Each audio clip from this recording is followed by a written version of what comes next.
lakle lakle Inspector Tayai Tayai Tayai Ahan babaktada Inspector Tayai tabiri bising bujem sangujamna taramlok sobugolone koknona kurumjari ngasi pujarak diba tangkak asi lesing ama chonga nipunipan suba tangkak anana thagachari sanglaba Inspector Tayai gi tonga tongan ba crime gu mari leneri bu wari kaya puning loksing gi dama puthokchari wari sing asi monodrama ama oirgasu tholiba thodok sing aseng ba thodok ki tonga tongan ba crime sing puning loksing oina na ba amadi thogalon chanaron haujiki matamda tholiba thodok wathok kya maru miyamda tamduna sanajariba monodrama da khwaidagi sangba ama oriba Inspector Tayai gi ngasi puduna lakchariba tangkak asi MEEHATPA ama karigidamata MEEHATPA ama haigado hadagi tangkak sisu angakpa tangkak aman thodok wathok sing thokli malemna angangapasi Puruktuna lakchari Inspector Tayai gi wari da puning loksing oiba sing loksin menasi afaba loksin laga phatabana kanda thaminasi lanthokchari MEEHATPA ama ani suba tangkak Taudo si thokra matung numit taruni phawda police ta kari mata complaint tawduna leiri hoi mana haibagi matung ina di masa sena baga aduga maki manimbok sena baga asadu bu sir karino numit taruni hauki bai jidi nupa du sir aina khalai ji sum jalam dong man be wani sir magi nupa du car thawi haire du phatanungda gamai tamangam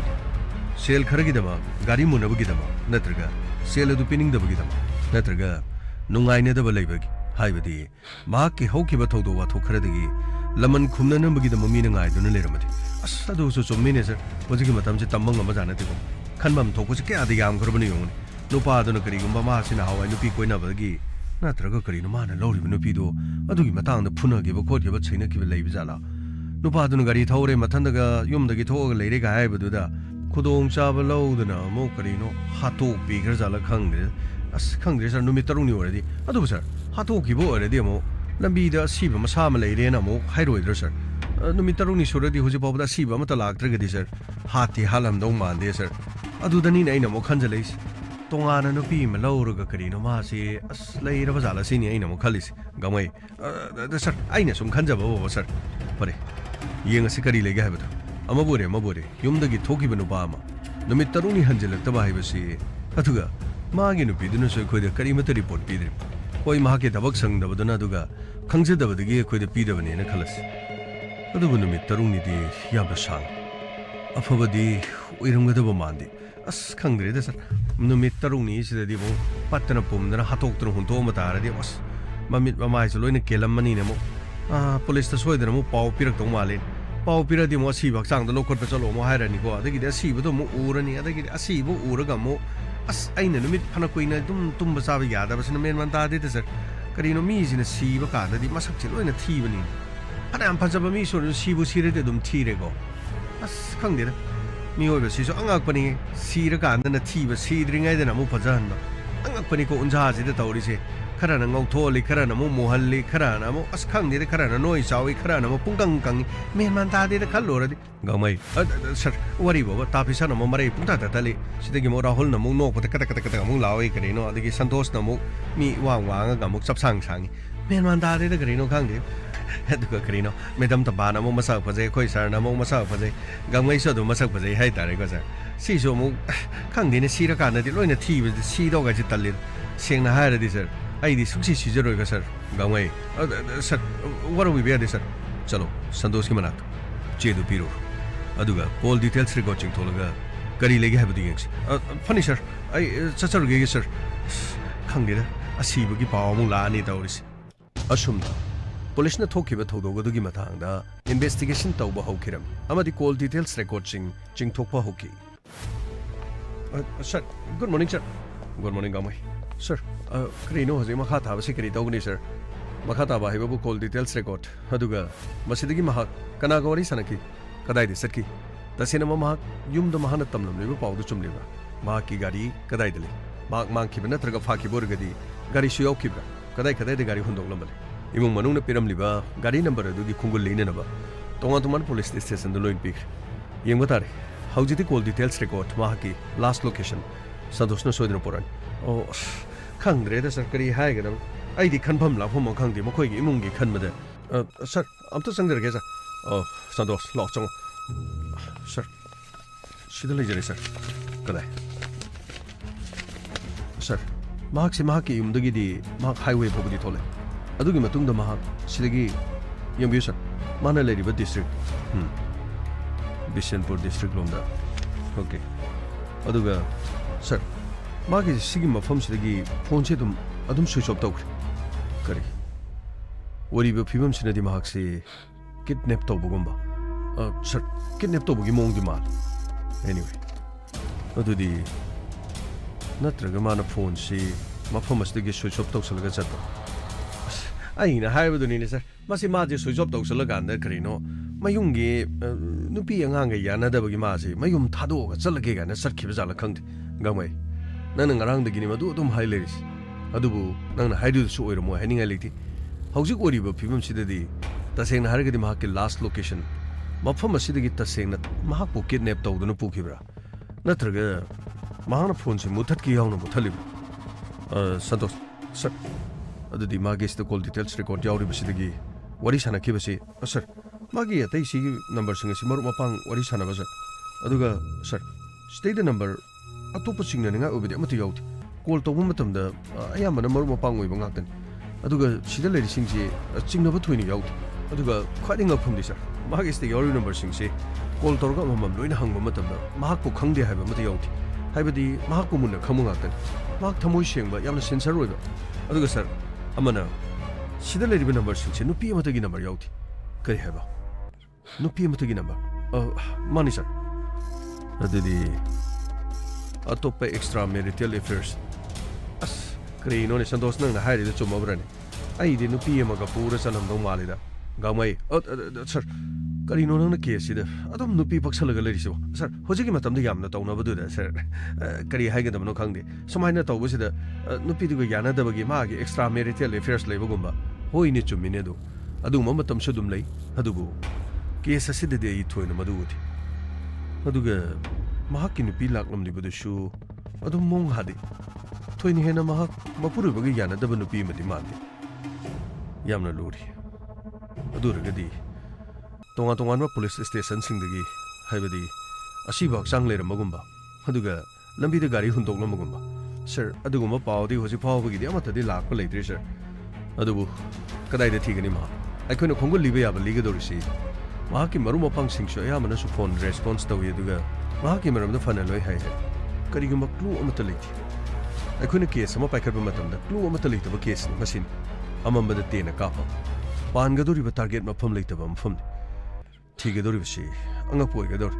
ꯑꯁ ꯈꯪꯗ꯭ꯔꯦꯗ sir ꯀꯔꯤ ꯍꯥꯏꯒꯗꯧꯔꯤꯅꯣ ꯏꯁꯤꯡ ꯃꯅꯨꯡꯗ ꯌꯦꯇꯨꯝ ꯇꯥꯈꯤꯕꯗ ꯊꯤꯕꯒ ꯆꯞ ꯃꯥꯟꯅꯒꯗꯧꯔꯤ ꯐꯔꯦ ꯑꯗꯨꯝ Santosh sir ꯑꯩꯈꯣꯏꯒꯤ ꯏꯟꯐꯣꯔꯃꯔꯁꯤꯡꯗ ꯃꯍꯥꯛꯀꯤ ꯐꯣꯇꯣ ꯑꯗꯨꯒ ꯃꯍꯥꯛꯀꯤ ꯒꯥꯔꯤ ꯅꯝꯕꯔ ꯂꯣꯏꯅ ꯄꯤꯊꯣꯛꯎ ꯑꯗꯨꯒ ꯃꯐꯝ ꯑꯃꯍꯦꯛꯇꯗ ꯒꯥꯔꯤꯗꯨ ꯎꯔꯕ ꯑꯗꯨꯒ ꯍꯥꯏꯔꯤꯕ ꯃꯤꯗꯨ ꯎ ꯇꯥꯔꯒꯗꯤ ꯑꯩꯈꯣꯏꯗ ꯄꯥꯎ ꯄꯤꯔꯣꯅ ꯍꯥꯏꯈꯣ ꯐꯅꯤ ꯁꯔ ꯑꯁꯨꯝꯅ ꯁꯨꯔꯖ ꯀꯗꯥꯏꯗ ꯆꯠꯈ꯭ꯔꯤꯕ ꯃꯍꯥꯛꯀꯤ ꯂꯥꯁ ꯂꯣꯀꯦꯁꯟ ꯂꯝꯕꯤ ꯑꯃꯗ ꯃꯍꯥꯛ ꯑꯣꯏꯈꯤ ꯃꯗꯨꯒꯤ ꯃꯇꯨꯡꯗꯒꯤ ꯐꯣꯟ ꯃꯨꯠꯈꯤꯔꯝꯃꯤ ꯑꯗꯨ ꯑꯣꯏꯔꯕꯗꯤ ꯊꯥꯡꯉꯩꯁꯦꯡꯅ ꯐꯣꯟ ꯑꯁꯤ ꯃꯨꯠꯀꯦ ꯌꯥꯎꯅ ꯃꯨꯠꯍꯜꯂꯤꯕ꯭ꯔꯥ ꯅꯠꯇ꯭ꯔꯒ ꯀꯅꯥꯒꯨꯝꯕ ꯈꯔꯅ ꯅꯝꯗꯨꯅ ꯃꯨꯠꯍꯜꯂꯤꯕ꯭ꯔꯥ ꯃꯍꯥꯛ ꯀꯗꯥꯏꯗ ꯆꯠꯈ꯭ꯔꯤ ꯄꯨꯂꯤꯁꯅ ꯊꯤꯕ ꯃꯇꯝꯗ ꯀꯔꯤꯒꯨꯝꯕ ꯑꯃꯠꯇ ꯈꯪꯂꯝꯗꯦ ꯑꯃꯔꯣꯝꯗ ꯃꯍꯥꯛꯀꯤ ꯏꯃꯨꯡꯗ ꯁꯣꯜꯂꯕꯤ ꯃꯃꯥ ꯅꯥ ꯇꯥꯊꯤꯔꯕꯤ ꯑꯃ ꯃꯍꯥꯛꯀꯤ ꯂꯣꯏꯅꯕꯤ ꯑꯃꯗꯤ ꯃꯍꯥꯛꯀꯤ ꯃꯆꯥ ꯑꯃ ꯑꯁꯨꯝꯅ ꯅꯨꯃꯤꯠ 6ꯅꯤꯒꯤ ꯃꯇꯨꯡꯗ ꯃꯍꯥꯛꯀꯤ ꯅꯨꯄꯤꯅ ꯑꯃꯗꯤ ꯃꯍꯥꯛꯀꯤ ꯃꯆꯦꯒ ꯂꯣꯏꯅꯅ ꯄꯨꯂꯤꯁꯇ ꯀꯝꯄ꯭ꯂꯦꯟ ꯇꯧꯈꯤꯕ ꯑꯗꯨ ꯄꯨꯂꯤꯁꯅ ꯊꯤꯔꯛꯄꯗ ꯑꯃꯨꯛ ꯅꯨꯃꯤꯠ ꯈꯔꯅꯤꯁꯨ ꯁꯥꯡꯊꯔꯝꯃꯤ ꯑꯗꯨꯕꯨ ꯁꯨꯔꯖꯀꯤ ꯈꯣꯡꯒꯨꯜꯗꯤ ꯀꯔꯤꯒꯨꯝꯕ ꯑꯃꯠꯇ ꯂꯤꯕ ꯉꯝꯂꯝꯗꯦ ꯏꯅꯝꯃ ꯁꯤꯗ ꯂꯥꯛꯄꯤꯔꯤꯔꯥ ꯍꯣꯏꯅꯦ ꯀꯔꯤꯅꯣꯅꯦ ꯇꯧꯗꯣꯔꯤꯁꯤꯕꯣ ꯄꯨꯂꯤꯁꯇ ꯔꯤꯄꯣꯔꯠ ꯇꯧꯈꯤꯕꯗꯨꯁꯨ ꯄꯨꯂꯤꯁꯀꯤ ꯃꯥꯏꯀꯩꯗꯒꯤꯗꯤ ꯊꯤꯔꯤꯗꯪ ꯍꯥꯏ ꯀꯔꯤꯒꯨꯝꯕ ꯀ꯭ꯂꯨ ꯑꯃꯠꯇ ꯂꯩꯇꯕꯅꯤꯅ ꯀꯔꯤꯃꯠꯇ ꯈꯪꯗꯦ ꯍꯥꯏꯗꯅ ꯍꯥꯏ ꯀꯔꯤꯅꯣꯅꯦ ꯇꯧꯗꯣꯔꯤꯁꯤꯕꯣ ꯏꯃꯥꯅ ꯀꯝꯗꯧꯔꯤ ꯑꯗꯨꯒ ꯅꯆꯥꯅ ꯃꯔꯣꯜ ꯑꯃ ꯀꯝꯗꯧꯔꯤꯕ ꯏꯅꯝꯃ ꯍꯪꯕꯗ ꯈꯥꯡꯕ ꯉꯝꯗ꯭ꯔꯤ ꯈꯨꯝꯕ ꯉꯝꯗ꯭ꯔꯕꯅꯤ ꯏꯃꯥꯅ ꯃꯔꯣꯜ ꯑꯃ ꯑꯩꯈꯣꯏꯅ ꯉꯥꯡꯅꯔꯤꯁꯦ ꯇꯥꯕ ꯑꯣꯏꯔꯗꯤ ꯐꯩꯗꯣ ꯑꯩꯅ ꯑꯃꯨꯛ ꯍꯥꯏ ꯏꯃꯥꯅ ꯑꯃꯃꯨꯛ ꯇꯥꯏ ꯀꯔꯤ ꯍꯥꯏꯒꯗꯕꯅꯣ ꯈꯪꯗꯦ ꯃꯁꯥꯅꯁꯨ ꯃꯄꯥ ꯀꯗꯥꯏ ꯆꯠꯈ꯭ꯔꯦ ꯍꯥꯏꯗꯅ ꯍꯪꯉꯤ ꯄꯨꯂꯤꯁꯅ ꯊꯤꯕꯗꯨ ꯀꯔꯤꯃꯇ ꯉꯝꯃꯣꯏꯗꯣꯏꯔ ꯈꯪꯗꯦ ꯑꯗꯨꯒꯤ ꯋꯥꯕꯨꯗꯤ ꯍꯦꯛꯇꯒꯤ ꯃꯤ ꯊꯤꯔꯒ ꯐꯪꯕ ꯅꯠꯇꯦꯗ ꯇꯞꯅ ꯇꯞꯅ ꯃꯈꯣꯏꯒꯤ ꯏꯟꯚꯦꯁꯇꯤꯒꯦꯁꯟꯗꯣ ꯇꯧꯔꯒ ꯂꯥꯛꯀꯗꯧꯔꯤꯕꯅꯤ ꯑꯗꯨꯕꯨ ꯃꯥꯕꯨ ꯍꯤꯡꯂꯤꯕ꯭ꯔꯥ ꯅꯠꯇ꯭ꯔꯒ ꯐꯠꯇ ꯅꯨꯡꯗ ꯊꯣꯛꯈ꯭ꯔꯕ꯭ꯔꯥ ꯏꯅꯝꯃ ꯐꯠꯇ ꯅꯨꯡꯗ ꯊꯣꯛꯈ꯭ꯔꯕꯗꯤ ꯀꯝꯗꯧꯅꯤ ꯏꯅꯝꯃ ꯉꯥꯏꯈꯣ ꯑꯩꯗꯤ ꯃꯥꯁꯤ ꯍꯤꯡꯗꯤ ꯍꯤꯡꯂꯝꯈꯤꯅꯤ ꯈꯜꯂꯤ ꯑꯗꯨꯕꯨ ꯃꯃꯥꯡꯉꯩꯗ ꯊꯣꯛꯈꯤꯕ ꯊꯧꯗꯣꯛꯁꯤꯡ ꯀꯅꯥꯒ ꯀꯔꯤ ꯃꯔꯤ ꯂꯩꯅꯔꯝꯒꯗꯣꯏꯅꯣ ꯑꯩꯅ ꯅꯤꯡꯁꯤꯡꯕ ꯌꯥꯕ ꯅꯤꯡꯁꯤꯡꯉꯤ ꯈꯟꯕ ꯌꯥꯕ ꯈꯜꯂꯕꯅꯤ ꯑꯩꯈꯣꯏ ꯁꯨꯔꯖꯅ ꯉꯁꯤ ꯐꯥꯎꯕ ꯀꯅꯥꯒꯨꯝꯕ ꯑꯃꯠꯇꯒꯤ ꯃꯥꯡꯅꯕ ꯇꯧꯈꯤꯕ ꯂꯩꯇꯦ ꯑꯗꯨꯕꯨ ꯀꯔꯤꯅꯣꯅꯦ ꯑꯩꯕꯨ ꯈꯪꯗ꯭ꯔꯦꯅꯦ ꯍꯥꯏꯗꯣꯔꯤꯁꯤ ꯅꯪꯕꯨ ꯅꯤꯡꯁꯤꯡꯕ ꯊꯣꯛꯄ꯭ꯔꯥ 마가 가나키바 세이나키바 아두가 누가이나키다바 마나 가리 리잡 잣파시다가 미가 센통기 누가이나다바 카나 차이나바 나트라가 미기 포차이 가리 마능데 야우키 타하위 비우가 하이바군바 이나마 아두군바 그리 마타 레이티 마나 소노마타 아두군바 와리도 사바수 레이티 아두가 이코기 시다수 yumda lakdana adugumbagi wakat aduga khana chainaba karimata yaudi chene na khangnidun nopa nopadi miga so dumaina ka hena adubudi chummini nisa pusa chajaba nate do khangde da kokche yamna sari da ko karino ne hojik tawdori sibo kadai dano mabu khoina khongol liru dori sibo 야몽 야몽 야몽 야몽 야몽 야몽 야몽 야몽 아니 야몽 야몽 야몽 아이콘 야몽 야몽 야몽가 돌게 야몽 야몽 아스 에데타이 까리노 농타 수탐나 좀 라우두 갑팅 갑팅 종을 랑립두부 아스 야몽 까이노 고빌레이 까이노 돌리고 고빌레이 목 타글게 해로 란 마농 스테게 도게 하이노 타박 수드럽디 까리사 도림노 란 타우로 수사답디 아디 갑나르 수푹티 둥 콩가 까니니 아두나 시사나 당납시 크라 좀 아이 năng chú kari nó hàn đến đây mới thảo chung được ông ta thảo được mà lên này ya bo khơi mà nó tụi mày thảo thì đó hầu như cái này thì nó khôn ngạc bên này nhau lên cái này thì cổ bị thảo nó trăng lên cái nó trăng lên cái nó là bụng là mang sinh để mi mà hi mà rong nhầm thảo này đi đó thì năng đi cái nó thảo bây giờ rồi hay rồi à bo khơi cái số đúng thảo thì đi 스마루 마랑 게 될로 비림 쉐봇 마이렌 까리까리 로 콩드름 터부스 로 비림니 마시디 마탕 연다라 가도름 시데기 되네 콩드름 터부스 마이렌 아이 연 바사타라 가도름 마두기 셴동도나 바 마루 레게도름 어디테 ꯍꯧꯖꯤꯛꯀꯥꯟꯗꯤ ꯑꯗꯨꯃꯥꯏꯅ ꯍꯥꯏꯗꯣꯛꯂꯨꯅꯨ ꯅꯠꯇꯦ ꯅꯣꯡꯃꯩ ꯒꯥꯏꯗꯨ ꯄꯥꯏꯔ ꯐꯣꯇꯣꯒ ꯀꯥꯞꯂꯨꯅꯨꯀꯣ ꯍꯌꯦꯡ NIAꯅ ꯆꯞꯈꯠꯂꯛꯄꯗ ꯃꯦꯟ ꯃꯥꯟ ꯇꯥꯔꯣꯏꯗꯣꯔꯤꯕꯖꯥꯠꯅꯤ ꯑꯁ ꯌꯥꯃꯣ ꯈꯨꯟ ꯉꯥꯛꯄ ꯂꯩꯔꯤꯁꯦ ꯃꯁꯤꯡ ꯌꯥꯝꯃꯤ ꯀꯩꯗꯧꯔꯒꯦ ꯆꯞꯀꯦꯟ ꯆꯞꯄꯝꯗ ꯑꯃꯅꯤ ꯃꯉꯥꯏ ꯃꯣꯏ ꯀꯩꯁꯨ ꯉꯝꯃꯣꯏꯗ ꯃꯌꯥꯝꯒꯤ ꯏꯍꯧ ꯇꯧꯔꯛꯄꯗ ꯃꯣꯏꯅ ꯀꯩꯗꯧꯅꯦꯒꯦ ꯑꯥꯗ ꯄꯨꯔꯥ ꯑꯔꯣꯏꯕꯤ ꯍꯦꯛꯇ ꯅꯩꯔꯗꯕꯅꯤ ꯅꯠꯇꯦ ꯀꯔꯤꯅꯣ ꯅꯪ ꯐꯤꯡ ꯐꯤꯡ ꯆꯣꯡꯗꯅ ꯀꯞꯇꯤꯡ ꯀꯞꯇꯤꯡ ꯆꯣꯡꯉ ꯂꯩꯗꯨꯕꯣ ꯌꯥꯃꯣ ꯁꯦꯀ꯭ꯌꯨꯔꯤꯇꯤ ꯐꯣꯔꯁꯁꯤꯡꯁꯦ ꯑꯁ ꯀꯔꯤꯅꯣ ꯑꯃꯒꯤꯁꯨ ꯃꯤꯆꯪ ꯆꯪꯉꯤꯅꯤ ꯆꯪꯗ꯭ꯔꯤꯅꯦꯗꯤ ꯍꯥꯏꯕ ꯃꯣꯏ ꯑꯁꯣꯝꯒꯤꯗꯤ ꯃꯤꯆꯪ ꯆꯪꯕꯗꯤ ꯑꯗꯨꯝ ꯃꯥꯜꯂꯤꯗꯅ ꯑꯁ ꯑꯗꯨ ꯀꯔꯤꯅꯣ ꯍꯟꯗꯛ ꯃꯔꯛꯁꯤꯕꯨ ꯀꯔꯤꯅꯣ ꯄꯪꯂꯦꯛꯇ ꯂꯦꯛꯊꯔꯒ ꯁꯤꯔꯦꯅ ꯇꯧꯔꯤꯁꯤꯕꯣ ꯃꯣꯏ ꯁꯤꯕꯒꯤ ꯍꯔꯥꯎꯕꯒꯤ ꯋꯥꯗꯤ ꯅꯠꯇꯦ ꯍꯥꯟꯅꯁꯨ ꯀꯩꯅꯣ ꯅꯍꯥꯟ ꯊꯧꯕꯥꯜꯂꯣꯝꯗ ꯃꯣꯏ ꯑꯍꯨꯝ ꯑꯃ BSF ꯑꯣꯏꯔ ꯃꯥꯜꯂꯦ ꯍꯧꯖꯤꯛ ꯑꯃꯨꯛ ꯀꯔꯤꯅꯣ ꯉꯔꯥꯡ ꯑꯃꯃꯨꯛ ꯂꯩꯇ꯭ꯔꯦ ꯍꯧꯖꯤꯛꯁꯨ ꯑꯅꯤ ꯑꯍꯨꯝ ꯑꯃꯁꯨ ꯂꯩꯇ꯭ꯔꯦ ꯑꯁ ꯀꯔꯤꯅꯣ ꯈꯪꯗꯦ ꯑꯗꯨꯒ ꯀꯣꯃꯥꯗ ꯑꯅꯤ ꯑꯍꯨꯝ ꯑꯃꯁꯨ ꯂꯩꯇ꯭ꯔꯦ ꯍꯥꯏꯕ꯭ꯔꯥ ꯀꯩꯅꯣ ꯌꯥꯃꯣ ꯃꯁꯤꯕꯨ ꯀꯔꯤꯅꯣ ꯃꯤ ꯇꯧꯔꯤꯁꯤꯕꯣ ꯀꯔꯤꯅꯣ ꯃꯗꯨ ꯃꯔꯝ ꯑꯃꯗꯤ ꯁꯣꯏ ꯂꯩꯐꯝꯗꯨ ꯃꯅꯤꯄꯨꯔꯗ ꯃꯃꯥꯡꯗ ꯑꯃꯨꯛꯇ ꯇꯥꯈꯤꯗꯕ ꯃꯑꯣꯡꯗ ꯂꯝꯗꯝ ꯑꯁꯤꯗ ꯁ꯭ꯇꯦꯠ ꯐꯣꯔꯁꯁꯤꯡꯕꯨ ꯃꯇꯦꯡ ꯄꯥꯡꯅꯕ ꯂꯥꯛꯈꯤꯕ ꯁꯦꯀ꯭ꯌꯨꯔꯤꯇꯤ ꯐꯣꯔꯁ ꯄꯥꯔꯁꯣꯅꯦꯜꯁꯤꯡꯗ ꯂꯥꯏꯑꯣꯡ ꯈꯪꯗꯅ ꯃꯊꯪ ꯁꯤꯖꯜꯂꯛꯄꯩ ꯊꯧꯑꯣꯡꯁꯦ ꯂꯦꯞꯇꯅ ꯉꯁꯤ ꯅꯣꯡ ꯅꯤꯅꯤꯁꯤ ꯊꯣꯛꯂꯤ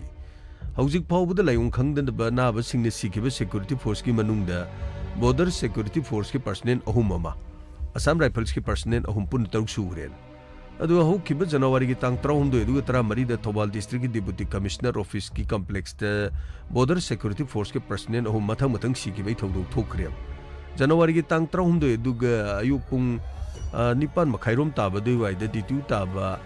ꯄꯔꯁꯣꯅꯦꯜ ꯃꯁꯥ ꯃꯁꯥꯒꯤ ꯐꯃꯨꯡꯗ ꯅꯨꯡꯁꯥ ꯁꯣꯔ ꯍꯣꯟꯕ ꯅꯨꯡꯉꯥꯏꯇꯦꯅ ꯂꯩꯔꯝꯕꯗꯒꯤ ꯊꯧꯕꯥꯜ ꯗꯤꯁꯇ꯭ꯔꯤꯛ ꯍꯣꯁꯄꯤꯇꯥꯜꯗ ꯄꯨꯈꯠꯅꯕꯗ ꯂꯥꯏꯈꯠꯅꯔꯤꯕꯅꯦꯕ ꯐꯤꯕꯝ ꯂꯨꯁꯤꯜꯂꯛꯄꯗꯒꯤ ꯔꯤꯝꯁ ꯍꯣꯁꯄꯤꯇꯥꯜꯗ ꯔꯤꯐꯔ ꯇꯧꯗꯨꯅ ꯂꯥꯌꯦꯡꯂꯒ ꯅꯨꯃꯤꯠ ꯑꯗꯨꯃꯛꯀꯤ ꯑꯌꯨꯛꯀꯤ ꯄꯨꯡ 7:40 ꯈꯔ ꯍꯦꯟꯕ ꯍꯥꯏꯕ꯭ꯔꯥ ꯀꯩꯅꯣ ꯑꯗꯩꯗ ꯂꯩꯈꯤꯗ꯭ꯔꯦꯅ ꯄꯥꯎ ꯌꯥꯎꯔꯤꯕꯗꯨꯅꯤ ꯊꯧꯗꯣꯛ ꯑꯗꯨ ꯏꯀꯥꯟ ꯀꯥꯟꯅꯗꯅ ꯅꯨꯃꯤꯠ ꯑꯗꯨꯒꯤ ꯅꯨꯡꯊꯤꯟ ꯄꯨꯡ 4:30 ꯇꯥꯕꯗ BSF ꯄꯔꯁꯣꯅꯦꯜ ꯑꯃ ꯃꯁꯥꯒꯤ ꯁꯟꯇ꯭ꯔꯤ ꯄꯣꯁꯇ ꯃꯊꯧ ꯄꯥꯡꯊꯣꯛꯂꯤꯉꯩꯗ ꯑꯗꯨꯝ ꯂꯦꯛꯊꯔꯤ ꯍꯥꯏꯔꯤ ꯑꯁ ꯀꯔꯤꯅꯣ ꯌꯥꯃꯣ ꯊꯧꯕꯥꯜ ꯗꯤꯁꯇ꯭ꯔꯤꯛꯀꯤ ꯍꯣꯁꯄꯤꯇꯥꯜꯗꯁꯨ ꯂꯥꯏꯀꯠꯅꯅꯕ ꯄꯨꯔꯛꯄꯗ ꯔꯤꯝꯁꯇꯁꯨ ꯑꯃꯨꯛ ꯔꯤꯐꯔ ꯇꯧꯔꯤ ꯅꯠꯇꯦ ꯀꯔꯝꯍꯥꯏꯅ ꯇꯧꯔꯤꯅꯣ ꯃꯣꯏ ꯂꯦꯛꯊꯔꯒ ꯇꯧꯔꯤ ꯍꯥꯏꯁꯤꯕꯣ ꯑꯁ ꯀꯔꯤꯅꯣ ꯃꯦꯟ ꯃꯥꯟ ꯇꯥꯗꯦꯗꯤ ꯌꯥꯃꯣ ꯄꯨꯔꯥ ꯑꯔꯣꯏꯕꯤꯅꯤ ꯇꯧꯔꯤꯁꯤꯕꯣ ꯅꯠꯇꯦ ꯀꯔꯤꯅꯣ ꯃꯗꯨꯕꯨ ꯃꯅꯤꯄꯨꯔꯗ ꯊꯕꯛ ꯇꯥꯕ ꯂꯥꯛꯄꯁꯤꯡꯗꯣ ꯂꯦꯛꯊ ꯁꯤ ꯍꯥꯏꯔꯗꯤ ꯃꯌꯨꯝꯗ ꯂꯣꯏꯅꯗꯤ ꯄꯥꯈꯠꯅꯔꯝꯃꯅꯤ ꯌꯥꯃꯣ ꯑꯗꯨꯅꯤꯅꯤ ꯃꯗꯨꯒꯤ ꯖꯅꯋꯥꯔꯤꯒꯤ ꯇꯥꯡ 13-14ꯒꯤ ꯂꯣꯟꯅꯕ ꯑꯍꯤꯡ ꯅꯣꯡꯌꯥꯏ ꯄꯨꯡ 1:30 ꯇꯥꯕꯗ ꯑꯃꯨꯛ ꯄꯣꯁꯇꯤꯡ ꯇꯥꯕ ꯑꯇꯣꯞꯄ ꯄꯔꯁꯣꯅꯦꯜꯁꯨ ꯅꯨꯡꯁꯥ ꯁꯣꯔ ꯍꯣꯟꯕ ꯅꯨꯡꯉꯥꯏꯇꯦ ꯑꯗꯨꯒ ꯃꯁꯥ ꯅꯥꯔꯛꯄꯗꯒꯤ ꯈꯨꯗꯛꯇ ꯂꯥꯡꯒꯣꯜꯗ ꯂꯩꯕ ꯁꯤꯖ ꯍꯣꯁꯄꯤꯇꯥꯜꯗꯒ ꯄꯨꯈꯠꯅꯗꯅ ꯑꯗꯨꯒ ꯀꯔꯤꯅꯣ ꯄꯨꯡ 2:10 ꯇꯥꯔꯛꯄꯗ ꯂꯩꯀꯠꯅꯕ ꯉꯝꯗꯅ ꯂꯩꯈꯤꯗ꯭ꯔꯕ BSF ꯄꯔꯁꯣꯅꯦꯜꯁꯤꯡ ꯂꯥꯏꯑꯣꯡ ꯆꯞ ꯃꯥꯟꯅꯕ ꯃꯑꯣꯡꯗ ꯄꯨꯡ ꯈꯔ ꯀꯥꯟꯅꯔ ꯁꯤꯈꯤꯕꯒꯤ ꯊꯧꯑꯣꯡ ꯑꯁꯤ ꯃꯤꯌꯥꯝꯅ ꯑꯉꯛꯄ ꯑꯣꯏꯅꯔꯤꯝ ꯃꯔꯛꯁꯤꯗ BSF ꯄꯔꯁꯣꯅꯦꯜꯁꯤꯡ ꯀꯝꯗꯧꯅ ꯁꯤꯈꯤꯕꯅꯣ ꯍꯥꯏꯕꯒꯤ ꯃꯔꯝꯗꯨ ꯈꯪꯅꯤꯡꯕꯅ ꯂꯥꯡꯇꯛꯅꯗꯨꯅ ꯉꯥꯏꯗꯅ ꯑꯗꯨꯝ ꯂꯩꯔꯤꯕꯖꯥꯠꯅꯤ ꯍꯧꯖꯤꯛ ꯐꯥꯎꯗꯤ ꯃꯔꯝ ꯀꯔꯤꯝ ꯈꯪꯗꯦ ꯍꯥꯏꯇꯥꯔꯦꯅꯦ ꯑꯁ ꯌꯥꯃꯣ ꯄꯨꯔꯥ ꯑꯔꯣꯏꯕꯤꯅꯤ BSF ꯄꯔꯁꯣꯅꯦꯜ 3 ꯁꯤꯈꯤꯕꯒꯤ ꯃꯔꯝ ꯈꯪꯅꯤꯡꯅ ꯂꯩꯔꯤꯉꯩ ꯃꯔꯛꯁꯤꯗ ꯑꯃꯨꯛꯁꯨ ꯀꯔꯤꯅꯣ ꯍꯧꯖꯤꯛ ꯇꯧꯔꯤꯁꯤꯕꯣ 26 January aduga 27 aduga 28 karino to sibu khangdre de as karino masigi waroi cheng ka then ma mi de leba kuntra hom do suba samrai first ke person do o boga de nuksa sor hon ba nungai rak ti na aduga asu masa du karino wakhal manglak pudi la kana mungam de hospital du bukhalak ni hari yamo aduni ni hari se hospital yor kumatam de si na dum bukhale hari dina doctor na dum ai sum hari hai tare personnel du sikra matung de post asimakta de posting taminaba atopa personnel mari amsu chamanaba layung de rims hospital dum laikanari makoi mari manung de personnel ani laikan mungam de dum laikidre adu matung de January gi trom de tra mari de thoki ba thodok de BSF personnel ahum adu laikide bi maram du kari de gi no na hujik sumia puno mogum chamam nab de dum lairi adu khoi ngak lip de somdagi lai ba mayang sipai sing du adu de ne atai bi de di lecture sib si tawdi moi de khak tawri sin kari tawri noi du adu ni mi khak si bor di phai mi taruk season kramni hojik su khara na leiri adu di mi am no hojik ta ki de de kari no sikhi bage sem ngam si kari de gi noi du haksang sing adu postmortem tor matung de khang mangam gane na hai khimne hojik phau di swai de di postmortem report so sachat report langninga lepo di mapalam de thaba ngak de ni as pura aroi bini koi manipur chi de ni kari no ba hojik su kari no sam rebels ki lekidro pasunung sibe maram du khangdong na ba rims to postmortem gi dam ta thamlen hai du yamna tangna thobo thodok sing este kari guma ana ba layong sing si khangdana tawrisibo yamo BSF amdi assam rifles ki ana ba kari maram digi no mi moina siram do jibo coming one lori me as free de sibidi yam pamui da si tar ga su yekna ba amani lo shanra ba chigim na phaigo yamo kora roi ni adete sibai wa dangangi hingbai wa ngangdong ni sibai du di no mo soi si dorum ni sibai da munam waru no as yamo du wana ti nati moi tor du hu chen ba po charu bagira nati poisna soi ba po ching kari kari sa roja no ba natraga kari no koi sai da thola ga kari kari pot leira sa roja no nat mi na hu hap chang raja lam adete kana no hu hap lu dorim no hu hap pai ji ate pangsa sai ya pondini sari potu de kari ma poram yaw de manam nam thire di kanam chaning ponti hu du yam thumba po nati ne as pura aroi bini sai to wi yamung no marol ma ai ne khanging dra hangi siga aduni ne harip se hauji karino kari charu bithalu badai no du maram du puthologa postmortem ge report du miyam da khangal labdi thoina phabo oidorim ne masi khangan me de karsu kai bleti lengana security forcing asine layong khangan leki de thodu du mataw kurum thoglim no du thijan bedi dum chumme tasing nai rabdi layong chapmana na makoi kadai de kari charu kari thangmin na rui hebisi thidokpai maram du khradi tangai phadana leidina akhoi ne ta pangai harubdi ya ponte ba as khangdi re yam madu kari guma sumaina charu natraga sumaina thokli haibdu khang taragadi yamo as nungdi nungai gren madu paradu khangaga yamo somda yamo amtangai khomi menman ta dabdu tawno taseng na rabdi hauji ki mi ni sirei du makoi kari toru no du khangadi akhoi ju section na boi hogdorim ne khangde hauji chu mo dom dom tu dana sijel ni na makhata na su karino makoi moi ni charu thalu sing du makoi marak tadi khangnaram su ye akhoi pangai haru ya ponti ni as khangdre de amung tawri je pura aroi bini tawri je sai ta boi karino men man ta dre de amo adetai sir kadore sando sir mohina call sem to paviu kadai hello mohi sir yam nungai ba pom ko le sir pause taraga sir songing gadra noning gadra khang ai one yam tina nungai ba pom ni ai tare sir mohi pau do tamune kari pau no sir hoji thiri ba suraj to sir mayum da halaga le sir kari hai ba mahag mayum da halaga le hai ba hoi sir mayum da ma numai da nupi angang yum da phajana le sir ai koi thira bani sir ma thibai ha ba thira ka yum da halaga le ma sandi sir ai koi na thiri du di ma thabai kang to ba sar bu ro ma le da aduga mayum da mi cham cham na hala ma le da kari hai ba thabak ma chalu raga mayum da hale hai ba sir thiba ai gi tips to ma phanga bani na sir atai de credit to chapi ya ko sir ai na top jar bani nei mo da soidana ma ki mo do pibiu ko mohi nangi pifam thokba dum pigan pare du thi nangi call do thamo phani sir ado sir ai gi do soibi bi ya de nang ne station da laga dum lo bi ya ne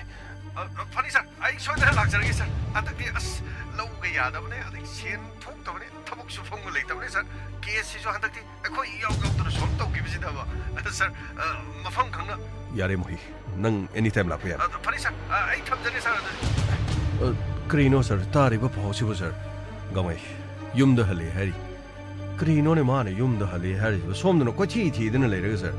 ꯃꯥꯅ ꯌꯨꯝꯗ ꯍꯜꯂꯛꯏꯁꯤꯕꯨ ꯑꯁ ꯑꯩꯅ ꯈꯟꯕꯗꯨꯅꯤ ꯃꯁꯤ ꯑꯇꯣꯞꯄ ꯅꯨꯄꯤ ꯑꯃ ꯀꯣꯏꯔꯒ ꯃꯥ ꯁꯣꯏꯗꯅ ꯂꯩꯕ ꯑꯣꯏꯔꯝꯒꯅꯤ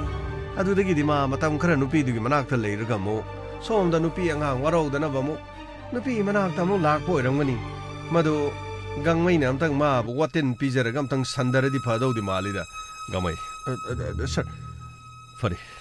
ꯌꯨꯝꯗ ꯍꯜꯂꯛꯂꯕꯗꯤ ꯐꯕꯨ ꯐꯔꯦ ꯑꯗꯨꯕꯨ ꯅꯨꯃꯤꯠ ꯀꯌꯥꯅꯤ ꯑꯩꯈꯣꯏꯁꯨ ꯋꯥꯍꯜꯂꯨ ꯏꯃꯨꯡ ꯃꯅꯨꯡꯁꯨ ꯋꯥꯍꯜꯂꯨ ꯑꯗꯨꯒ ꯏꯃꯨꯡ ꯃꯅꯨꯡꯒꯤ ꯃꯤꯅ ꯃꯍꯥꯛ ꯍꯜꯂꯦ ꯍꯥꯏꯗꯨꯅ ꯑꯩꯈꯣꯏꯗ ꯍꯥꯏꯔꯛꯇ꯭ꯔꯤꯁꯤꯅ ꯀꯔꯤꯒꯤ ꯃꯍꯥꯛꯀꯤ ꯃꯆꯦꯁꯨ ꯃꯍꯥꯛꯀꯤ ꯅꯨꯄꯤꯁꯨ ꯑꯩꯈꯣꯏꯒꯤ ꯅꯝꯕꯔ ꯂꯩꯔꯤꯕ ꯐꯪꯗ꯭ꯔꯤꯉꯩꯗꯗꯤ ꯑꯩꯈꯣꯏꯗ ꯐꯪꯂꯕ꯭ꯔꯥ ꯍꯥꯏꯗꯨꯅ ꯃꯆꯦꯗꯨꯅꯁꯨ ꯇꯠꯇꯅ ꯑꯗꯨꯕꯨ ꯌꯨꯝꯗ ꯂꯥꯛꯑꯦ ꯍꯥꯏꯕ ꯃꯇꯝꯗꯗꯤ ꯃꯈꯣꯏꯅ ꯑꯩꯈꯣꯏꯗ ꯍꯥꯏꯔꯛꯇꯕꯒꯤ ꯃꯔꯝꯅ ꯀꯔꯤꯒꯨꯝꯕ ꯑꯃꯗꯤ ꯂꯣꯠꯄ ꯃꯥꯜꯂꯤ ꯁꯟꯇꯣꯁ ꯁꯔ ꯒꯥꯡꯃꯩ ꯁꯔ ꯒꯥꯔꯤ ꯊꯧꯗꯣꯔꯣ ꯁꯔ ꯀꯔꯤꯅꯣ ꯍꯧꯖꯤꯛ ꯌꯨꯝꯗ ꯍꯜꯂꯛꯑꯦ ꯍꯥꯏꯔꯕꯅꯤꯅ ꯁꯔ ꯃꯥꯕꯨ ꯑꯃꯨꯛ ꯂꯧꯈꯠꯄꯒꯤ ꯃꯊꯧ ꯂꯧꯈꯠꯄ ꯅꯠꯇꯦ ꯃꯍꯥꯛ ꯃꯇꯧ ꯀꯔꯝꯅ ꯌꯨꯝꯗ ꯍꯜꯂꯛꯂꯤꯕꯅꯣ ꯅꯍꯥꯟ ꯃꯈꯩ ꯀꯗꯥꯏꯗ ꯂꯩꯔꯨ ꯍꯥꯏꯕꯗꯨ ꯃꯉꯣꯟꯗꯒꯤ ꯋꯥꯔꯤ ꯈꯪꯅꯕ ꯍꯣꯠꯅꯁꯤ ꯑꯗꯨꯒ ꯏꯃꯨꯡ ꯃꯅꯨꯡꯅ ꯑꯩꯈꯣꯏꯗ ꯍꯥꯏꯗ꯭ꯔꯤꯕꯅ ꯀꯔꯤ ꯃꯔꯝꯒꯤ ꯌꯨꯝꯗ ꯍꯜꯂꯛꯂꯕꯗꯤ ꯑꯩꯈꯣꯏꯗ ꯍꯜꯂꯛꯑꯦ ꯍꯥꯏꯐꯝ ꯊꯣꯛꯏ ꯑꯦꯅꯤꯋꯦ ꯀꯔꯤꯒꯨꯝꯕ ꯑꯃꯗꯤ ꯂꯣꯠꯇꯨꯅ ꯂꯩꯕ ꯃꯥꯜꯂꯤ ꯆꯠꯅꯕ ꯇꯧꯁꯤ ꯒꯥꯔꯤ ꯊꯧꯗꯣꯔꯣ ꯐꯅꯤ ꯁꯔ ꯃꯆꯥ ꯂꯥꯛꯑꯣ ꯃꯆꯥ ꯂꯥꯛꯑꯣ ꯄꯄꯥ ꯁꯤꯗꯒꯤꯗꯤ ꯑꯩꯈꯣꯏ ꯊꯥꯗꯣꯛꯑꯝꯃꯒ ꯆꯠꯂꯅꯨꯀꯣ ꯄꯄꯥ ꯆꯠꯂꯔꯣꯏ ꯄꯄꯥꯅꯦ ꯁꯨꯡꯆꯠ ꯆꯠꯂꯔꯣꯏ ꯄꯄꯥꯅ ꯊꯕꯛ ꯑꯃꯅꯦ ꯂꯥꯞꯅ ꯆꯠꯂꯨꯕꯅꯤ ꯁꯤꯗꯒꯤꯗꯤ ꯄꯄꯥ ꯆꯠꯂꯔꯣꯏꯀꯣ ꯄꯄꯥ ꯆꯠꯂꯁꯨ ꯌꯥꯝ ꯀꯨꯏꯅ ꯆꯠꯀꯅꯨꯀꯣ ꯅꯣꯡꯃ ꯈꯛꯇꯪ ꯆꯠꯂꯨꯀꯣ ꯄꯄꯥ ꯌꯥꯔꯦ ꯇꯥꯔꯤꯕ꯭ꯔꯥ ꯇꯥꯖꯔꯤ 이마도 검도 그래. ꯆꯥꯛꯆꯥꯔꯒ ꯃꯅꯤꯡꯗ ꯅꯨꯡꯁꯥ ꯌꯥꯏꯔꯤꯌꯦ. ꯅꯨꯡꯁꯥꯗꯨ ꯗꯥꯏꯔꯦꯛ ꯌꯥꯏꯍꯟꯒꯅꯨ. ꯃꯁꯥꯗꯨ ꯐꯠꯇꯕꯅꯤꯅ ꯐꯨꯛ ꯍꯧꯒꯠꯂꯛꯄꯗꯅꯦ ꯑꯃꯨꯛ ꯁ꯭ꯇ꯭ꯔꯣꯛ ꯇꯧꯅꯤ. ꯕꯦꯔꯥ ꯇꯥꯅꯤꯀꯣ. ꯍꯣꯏ. ꯑꯗꯨ ꯄ꯭ꯔꯦꯃꯤ. ꯇꯥꯔꯤ. ꯑꯩ ꯅꯪꯕꯨ ꯂꯥꯟꯅ ꯀꯩꯁꯨ ꯈꯟꯗꯦ. ꯑꯗꯨꯒ ꯅꯪꯅ ꯑꯩꯕꯨꯁꯨ ꯊꯥꯖꯧ. ꯑꯩ ꯂꯣꯏꯅ ꯈꯪꯉꯤ.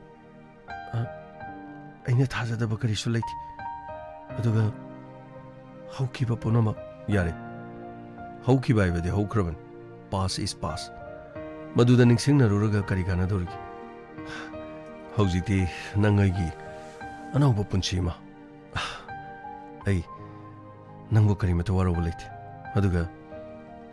ꯑꯩꯕꯨꯁꯨ ꯅꯪꯅ ꯃꯤꯔꯥꯏꯒꯅꯨ. ꯑꯩꯅ ꯃꯇꯧ ꯀꯔꯝꯅ ꯃꯤꯔꯥꯏꯗꯣꯏꯅꯣ? ꯄꯨꯝꯅꯃꯛ ꯑꯩ ꯏꯁꯥꯅ ꯌꯥꯔꯦ. ꯇꯣꯛꯁꯤ. ꯑꯗꯨꯒꯅꯦ 이제도 ꯄꯥꯎ ꯑꯩꯅꯕꯨꯗꯤ ꯂꯣꯏꯅ ꯍꯥꯏꯈ꯭ꯔꯦ. 이제ꯁꯨ ꯌꯥꯝꯅ ꯉꯛꯏ. ꯑꯗꯨꯕꯨ ꯍꯜꯂꯛꯑꯕꯗꯤ ꯐꯔꯦ ꯍꯥꯏꯗꯅ 이제ꯁꯨ ꯍꯥꯏꯔꯝꯃꯦ. 이제ꯁꯨ ꯁꯣꯏꯗꯅ ꯂꯥꯛꯀꯅꯤ. ꯐꯔꯦ ꯑꯗꯨꯗꯤ. ꯑꯩ ꯉꯥꯏꯍꯥꯛꯇꯪ ꯄꯣꯊꯥꯒꯦ. ꯍꯣꯏ. ꯊꯕꯛ ꯑꯃꯠꯇ ꯆꯠꯄꯤꯔꯅꯨ. ꯑꯩ ꯂꯩꯐꯝ ꯆꯥꯐꯝ ꯈꯪꯗꯦ. ꯀꯔꯤꯒꯤꯅꯣ? ꯍꯤꯡꯗꯕ ꯌꯥꯗꯕꯅꯤ. ꯍꯤꯡꯅꯕꯅꯤ ꯄꯨꯝꯅꯃꯛ ꯍꯣꯠꯅꯔꯤꯕꯁꯤꯡꯁꯦ. ꯑꯩꯒꯤ ꯋꯥꯗꯤ ꯂꯥꯟꯗꯕ. ꯑꯗꯨꯒꯅꯦ ꯄꯦꯟꯊꯣꯛꯄ. ꯃꯁꯤꯗꯒꯤ ꯍꯦꯟꯕ ꯀꯔꯤꯃꯠꯇ ꯂꯩꯇꯕꯅꯤ. ꯃꯤꯑꯣꯏꯕꯅ ꯅꯨꯡꯉꯥꯏꯕ ꯍꯥꯏꯕꯁꯦ ꯄꯦꯟꯊꯣꯛꯄꯗꯅꯤ. ꯄꯦꯟꯊꯣꯛꯄꯕꯨ ꯍꯩꯇ꯭ꯔꯕ ꯀꯩꯗꯧꯅꯨꯡꯗ ꯅꯨꯡꯉꯥꯏꯕ ꯈꯛ ꯌꯥꯔꯣꯏ. ꯄꯦꯟꯊꯣꯛꯄꯕꯨ ꯍꯩꯔꯕꯗꯤ ꯅꯨꯡꯉꯥꯏꯕꯒꯤ ꯅꯨꯡꯉꯥꯏꯕ ꯉꯥꯛꯇꯅꯤ. ꯀꯔꯤꯅꯣ? ꯄꯨꯂꯤꯁ ꯒꯥꯔꯤ ꯊꯧꯖꯤꯜꯂꯦ. ꯑꯩꯅ ꯄꯨꯂꯤꯁꯇ ꯍꯥꯏꯈꯤꯁꯦ ꯍꯥꯏꯕꯁꯨ. ꯑꯩꯁꯨ ꯄꯨꯂꯤꯁꯇ ꯍꯥꯏꯈꯤꯗ꯭ꯔꯦ. ꯐꯔꯦ. ꯂꯥꯛꯑꯣ ꯆꯠꯁꯤ. ꯑꯁ ꯀꯔꯤꯅꯣ ꯃꯇꯩ ꯃꯅꯥꯎ ꯑꯁꯤ ꯅꯨꯡꯉꯥꯏꯅ ꯋꯥꯔꯤꯒ ꯁꯥꯟꯅꯗꯅ ꯂꯩꯔꯤꯅꯤ. ꯍꯪꯒꯥꯝ ꯊꯣꯡꯕ ꯆꯥꯔꯒ ꯀꯔꯤꯅꯣ ꯊꯣꯏꯗꯤꯡ ꯑꯁꯨꯕꯒ ꯄꯥꯏꯔꯒ ꯀꯔꯤ ꯌꯣꯡꯆꯥꯛ ꯁꯤꯡꯖꯨꯒ ꯆꯥꯔꯒ ꯅꯨꯡꯁꯥ ꯌꯥꯏꯔꯒ ꯅꯨꯡꯉꯥꯏꯅ ꯂꯩꯕꯒꯤ ꯃꯑꯣꯡꯅꯤꯅꯦ ꯁꯔ ꯃꯣꯏꯅ ꯂꯩꯁꯦ. ꯉꯝꯃꯣꯏ. ꯁꯔ ꯑꯩꯅ ꯍꯦꯛ ꯌꯦꯡꯕꯗ ꯍꯦꯛ ꯎꯖꯕꯗꯨꯅꯦ ꯁꯔ ꯑꯩꯅ ꯇꯝꯖꯔꯤꯁꯦ ꯁꯔ. ꯁꯔ ꯀꯥꯈꯠꯄꯤꯔꯣ. ꯍꯦꯛꯇ ꯂꯦꯡꯁꯤꯟꯕꯤꯔꯣ. ꯁꯨꯔꯁ. ꯁꯔ ꯉꯁꯤ ꯈꯛꯇꯅꯤ ꯑꯩꯈꯣꯏꯅ ꯅꯍꯥꯛꯀ ꯎꯅꯔꯤꯕꯁꯦ. ꯑꯗꯨꯒ ꯑꯩꯈꯣꯏꯅ ꯃꯐꯝꯁꯤꯗ ꯂꯥꯛꯄꯒꯤ ꯃꯔꯝ ꯁꯔ ꯑꯩ ꯍꯜꯂꯛꯄꯁꯤ ꯁꯔ ꯈꯣꯏꯗ ꯍꯥꯏꯖꯍꯧꯗ꯭ꯔꯦ. ꯁꯔ ꯑꯩ ꯊꯕꯛ ꯑꯃ ꯁꯨꯝ ꯆꯠꯆꯔꯨꯕꯗꯒꯤ ꯌꯨꯝꯒ ꯄꯥꯎ ꯐꯥꯎꯅꯈꯤꯗꯕ. ꯑꯗꯨꯒ ꯁꯔ ꯁꯣꯝꯗꯗꯤ ꯑꯩ ꯃꯥꯡꯈ꯭ꯔꯦꯅ ꯏꯆꯦꯋꯣ ꯑꯗꯨꯒ ꯑꯩꯒꯤ ꯂꯣꯏꯅꯕꯤꯅꯁꯨ ꯁꯔ ꯈꯣꯏꯗ ꯀꯝꯄ꯭ꯂꯦꯟ ꯇꯧꯔꯝꯕ. ꯁꯨꯔꯁ ꯅꯍꯥꯛꯀꯤ ꯅꯨꯄꯤ ꯑꯗꯨꯒ ꯅꯍꯥꯛꯀꯤ ꯄꯣꯛꯃꯤꯟꯅꯕ ꯏꯆꯦ ꯑꯩꯈꯣꯏꯗ ꯅꯪꯒꯤ ꯍꯜꯂꯛꯇꯕ ꯍꯥꯏꯕꯗꯤ ꯅꯨꯃꯤꯠ 6ꯅꯤ ꯍꯜꯂꯛꯇ꯭ꯔ ꯃꯇꯨꯡꯗ ꯑꯩꯈꯣꯏꯗ ꯄꯥꯎ ꯄꯤꯔꯛꯄꯅꯤ. ꯑꯗꯨꯒ ꯑꯩꯈꯣꯏꯅ ꯅꯪꯕꯨ ꯀꯣꯏꯊꯤ ꯊꯤꯔꯛꯄ ꯃꯇꯝꯗ ꯑꯅꯗꯔ ꯅꯨꯃꯤꯠ 3ꯅꯤ ꯑꯃꯒ ꯅꯨꯃꯤꯠ 12ꯅꯤ ꯑꯗꯨꯒ ꯍꯧꯖꯤꯛꯅ ꯇꯦꯛꯇ ꯀꯥꯏꯗꯅ ꯑꯃꯨꯛ ꯌꯨꯝꯗ ꯑꯃꯨꯛ ꯍꯜꯂꯛꯄ ꯊꯕꯛ ꯑꯃ ꯆꯠꯂꯨꯏ ꯍꯥꯏꯕ ꯋꯥꯐꯝꯁꯤꯗ ꯑꯩꯈꯣꯏꯅ ꯃꯇꯧ ꯀꯔꯝꯅ ꯊꯥꯖꯒꯗꯧꯔꯤꯒꯦ ꯁꯔ ꯑꯁꯦꯡꯕꯅꯤ ꯑꯩ ꯊꯕꯛ ꯑꯃꯈꯛ ꯆꯠꯆꯔꯨꯕꯅꯤ ꯐꯔꯦ ꯁꯨꯔꯦꯁ ꯑꯗꯨꯗꯤ ꯅꯪꯅ ꯆꯠꯂꯨꯕ ꯊꯕꯛ ꯃꯐꯝꯗꯨ ꯀꯗꯥꯏꯋꯥꯏꯗꯅꯣ ꯑꯩꯈꯣꯏꯗ ꯃꯐꯝꯗꯨ ꯇꯧ ꯅꯨꯃꯤꯠ 12ꯅꯤ ꯀꯗꯥꯏꯗ ꯂꯩ ꯀꯅꯥꯒꯤ ꯌꯨꯝꯗ ꯂꯩ ꯀꯔꯝꯕ ꯃꯔꯨꯞꯀꯤꯅꯣ ꯀꯔꯝꯕ ꯊꯕꯛꯇꯅꯣ ꯆꯠꯂꯤꯕ ꯃꯐꯝꯗꯨ ꯀꯗꯥꯏꯗꯅꯣ ꯃꯐꯝ ꯑꯗꯨ ꯍꯧꯖꯤꯛ ꯑꯩꯈꯣꯏꯒ ꯆꯠꯃꯤꯟꯅꯕ ꯇꯥꯔꯦ ꯑꯩꯈꯣꯏꯗ ꯃꯐꯝꯁꯤꯡ ꯑꯗꯨ ꯇꯥꯛꯀꯗꯕꯅꯤ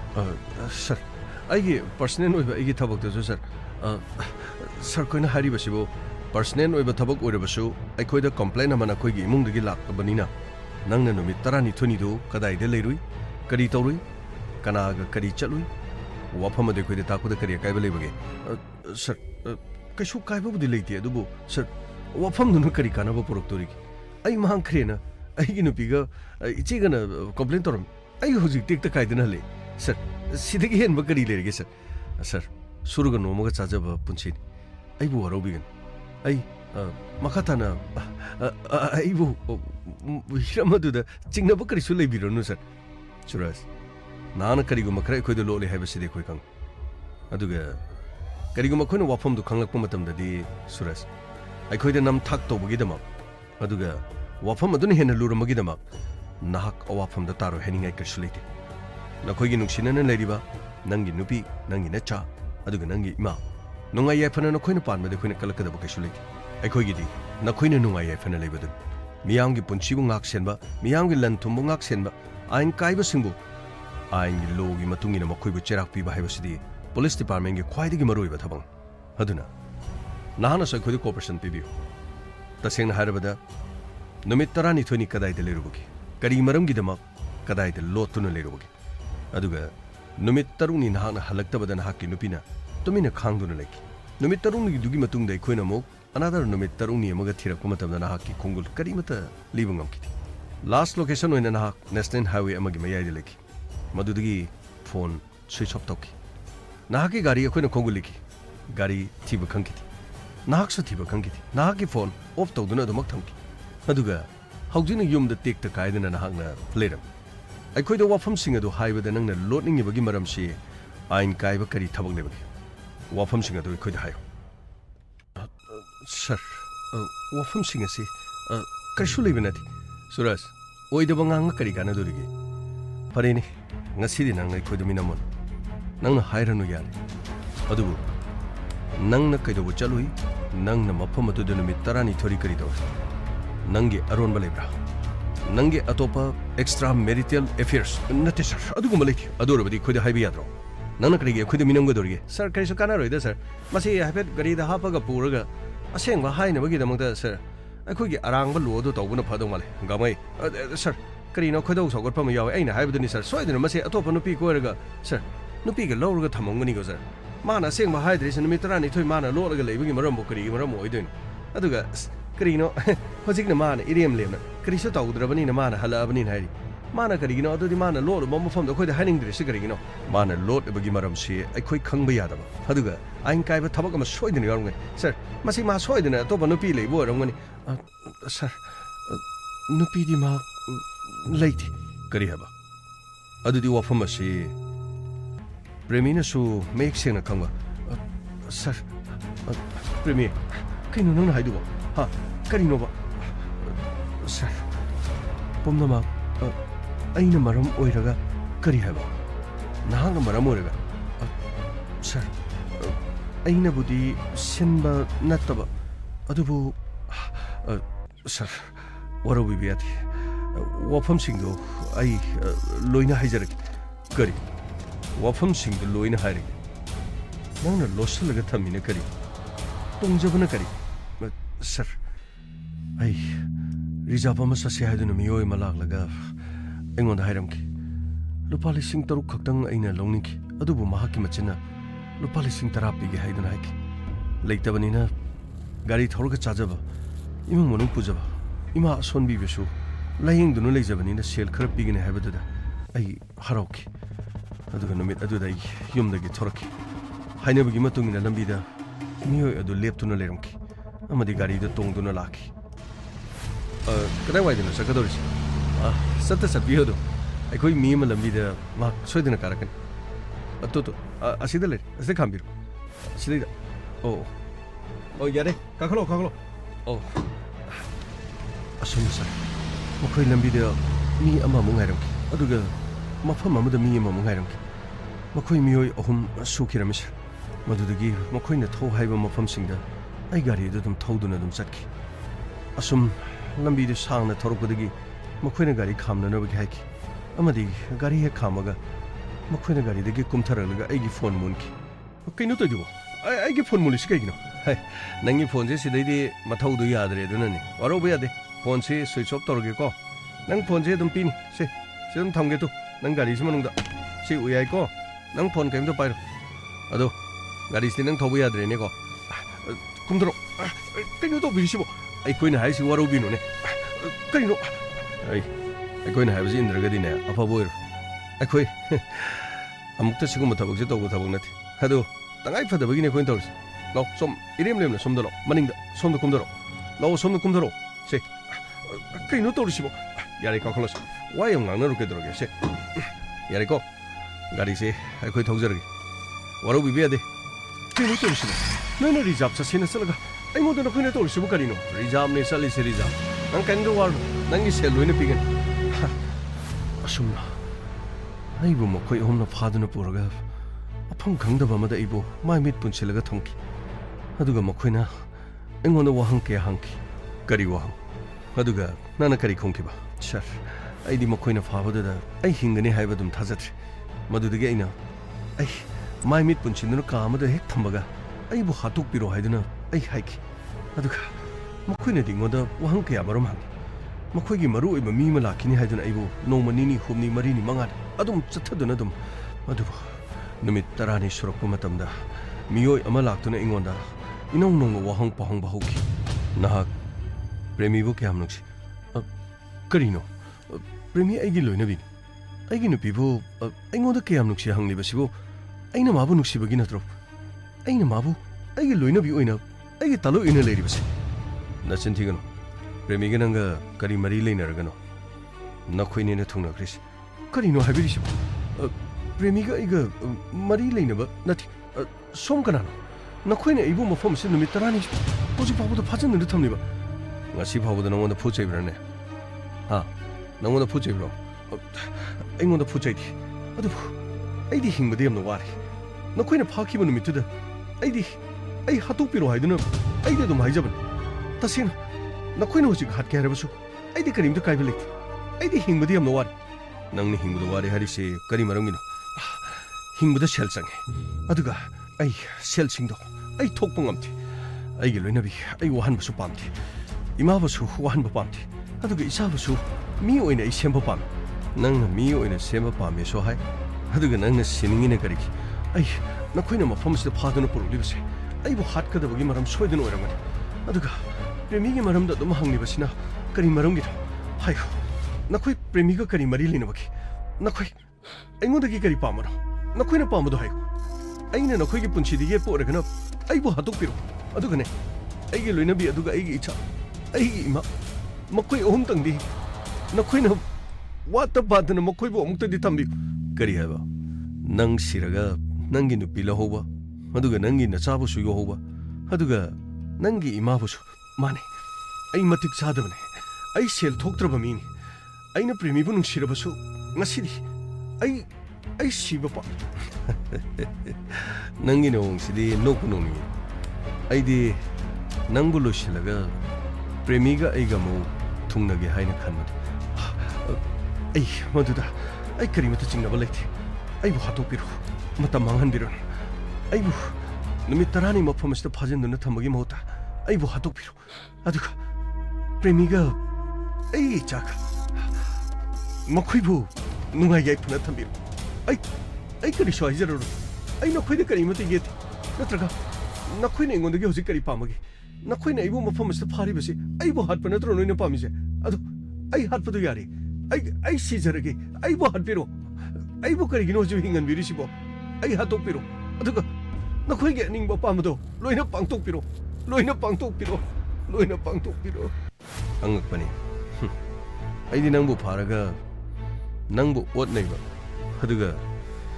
ꯅꯪꯕꯨ ꯍꯥꯠꯂꯕ ꯃꯇꯨꯡꯗ ꯅꯪꯒꯤ ꯂꯣꯏꯅꯕꯤ ꯑꯩꯅ ꯈꯨꯗꯨꯝ ꯆꯟꯒꯅꯤ ꯈꯟꯕꯅꯤ ꯃꯇꯧ ꯀꯔꯝꯅ ꯑꯩꯒꯤ ꯂꯣꯏꯅꯕꯤꯕꯨ ꯈꯨꯗꯨꯝ ꯆꯟꯒꯗꯧꯔꯤꯕꯅꯣ ꯃꯗꯨ ꯑꯩꯒꯤ ꯅꯨꯄꯤꯅ ꯍꯦꯛꯇꯃꯛ ꯌꯥꯒꯗꯧꯔꯤꯕꯅꯣ ꯃꯗꯨꯒꯤ ꯃꯔꯝ ꯌꯥꯝ ꯂꯩ ꯅꯪꯅ ꯈꯪꯉꯣ ꯁꯔ ꯍꯥꯏꯒꯗ꯭ꯔꯥ ꯏꯌꯥꯝꯕ ꯍꯥꯏꯒꯗ꯭ꯔꯥ ꯏꯃꯥꯟꯅꯕ ꯍꯥꯏꯒꯗ꯭ꯔꯥ ꯃꯔꯨꯞ ꯍꯥꯏꯒꯗ꯭ꯔꯥ ꯏꯇꯥꯎ ꯍꯥꯏꯒꯗ꯭ꯔꯥ ꯑꯩ ꯁꯤꯔꯅꯤ ꯍꯥꯏꯕ ꯑꯩ ꯈꯪꯖꯔꯦ ꯑꯩ ꯀꯔꯤꯃꯠꯇ ꯋꯥꯔꯧꯕꯁꯨ ꯂꯩꯖꯗꯦ ꯑꯗꯣ ꯑꯩꯅ ꯈꯪꯖꯅꯤꯡꯕ ꯑꯃꯇꯪꯗꯤ ꯑꯩꯅ ꯁꯤꯈꯤꯕ ꯃꯇꯝꯗ ꯑꯩꯅ ꯁꯤꯔꯤꯕꯒꯤ ꯃꯔꯝꯁꯦ ꯃꯁꯤꯇꯗꯤ ꯑꯩ ꯈꯪꯖꯈꯤꯒꯦ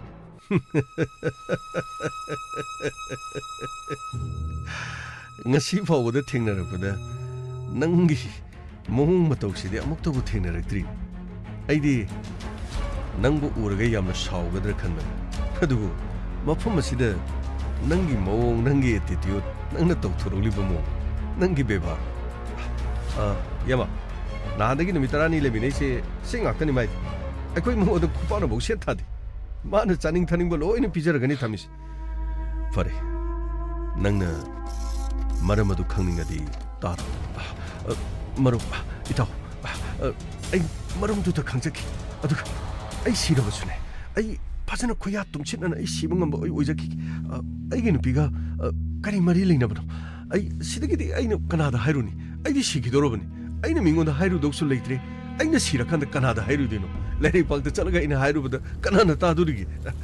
haibiyo ai gi nupi premiga kari mari leinabagino natraga aina sigedoribase aigi nupiga mari leinadabra karama marigino madu matang mayek singna haibiyo aduga thangna mamikopta aibu hatopiyo ai kari mata haijaru angakpani aina khalubase nang hatpasi karamna hatkani na khanman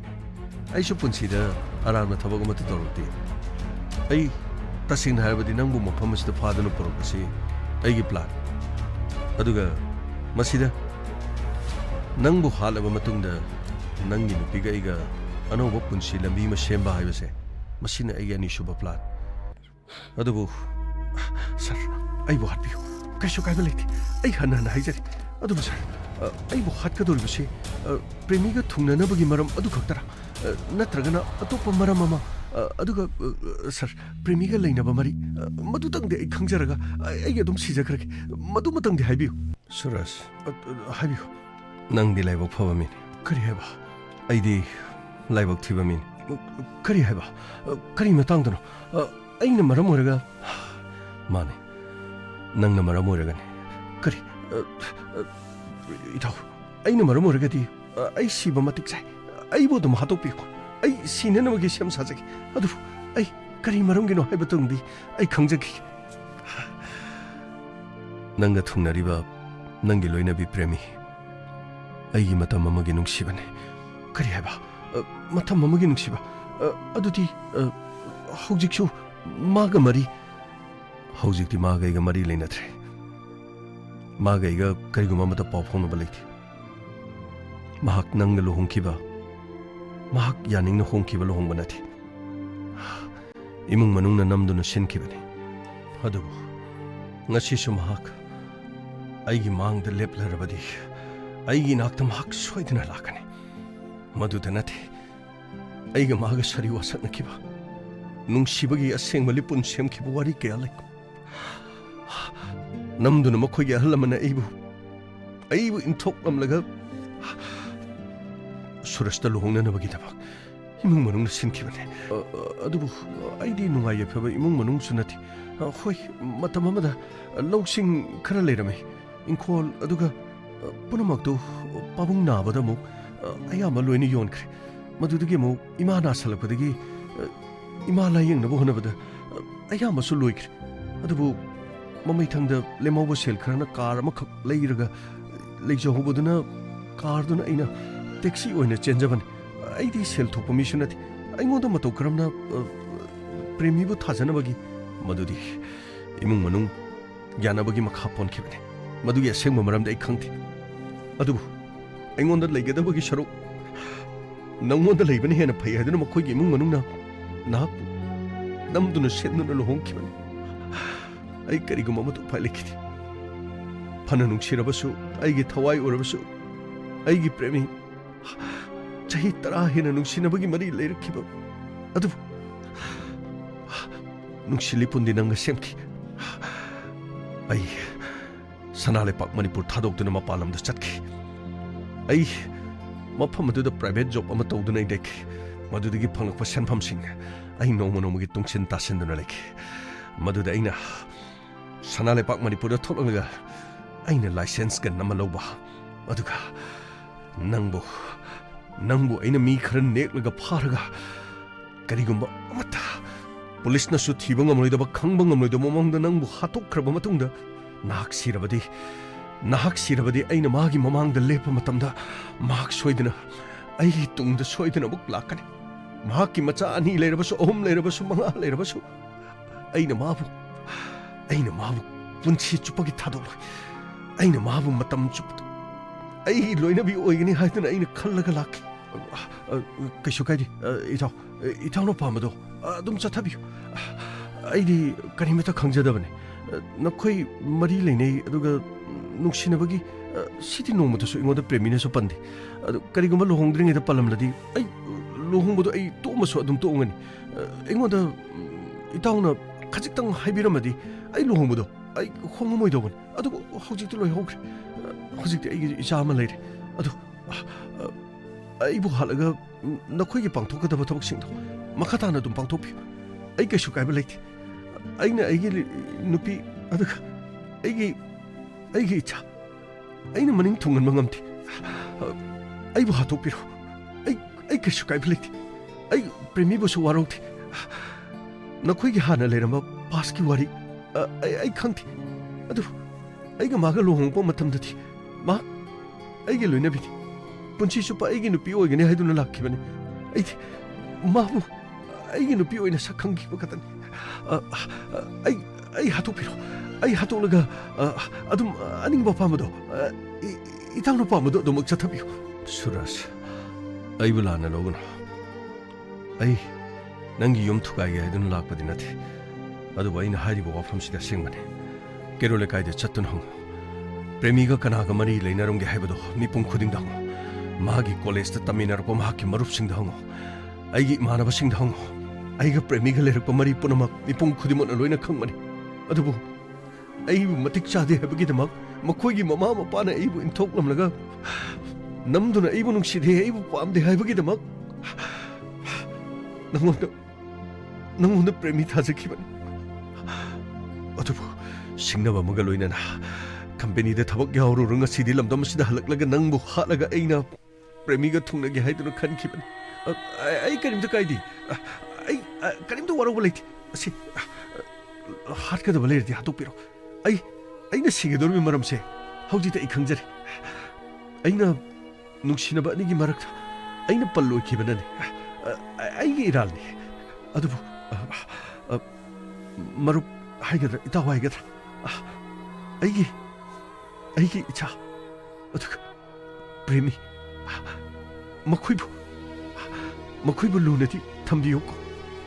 अदु मखोइबु ममितगी मपि थानबिक आई सिखरबसु प्रेमीदि कपर मरमदि मागी नुक्सिबा म फंगबनिना मादि कप्तबसु याइ अदुबु करिगुम्बा कपलासुने मंगोंदा कपकुनो हना दुम हायो अदु नोंमता प्रेमीना आइगी नाक्ता लेरिंगे मतमदा मरुकी वारिसु मानदि पनबदि आइगोंददि करिमता लेति करिगुम्बा पलमलगदि आइनासु मा सत्खरो आई मागी पुंसिदि येलोय गाइना अदुम आई हाइजरमसु याबनि अदुबु आई हिंगोदना करि काननि आई हिंगदुना लेरदि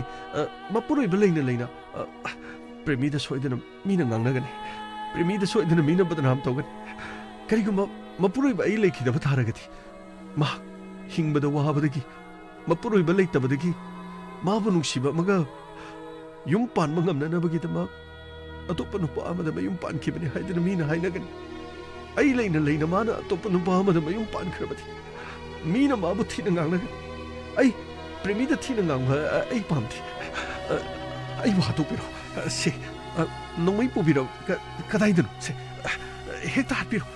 आई नोंथाजरके हेक्ता कोकते हेक्ता कापग हाटके हाटपिरो दुबुन आइगी चानुपा अदु प्रेमी इमा ना ताथीबा अमा लेबने मखोई लूना तौबिरो को मखोई तंगदि लूना तौबिरो हातपिरो आई हातपिरो आई बो हातपिरो सुरज यारे होगलो नंग अइना थादोगलबने करिनो आई खुद थादोलगा चेललगा काप के अदुरसु है कदम तक चेलोगे कदम तक इलेजोगे सुरज अइबो हना हना इकाइबो पिराना नंग नशागी युमदा नंगी प्रेमी की मनाक्ता नंगी नचागी मनाक्ता नंग टेक्ता काइदना चटकरो करी है बा अइबो युमदा प्रेमी की मनाक्ता इचागी मनाक्ता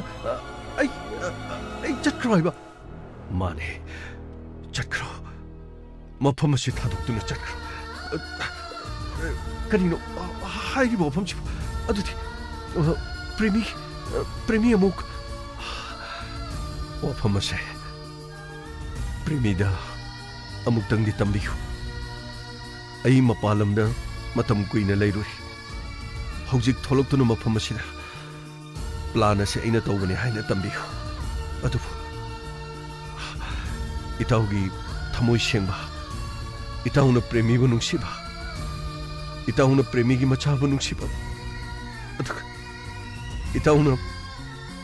इताउगी इमाबु नुंसिबा पुम्नमक्तु अइगी इफमनदि लेरमद्रे अइना करिगुम्बा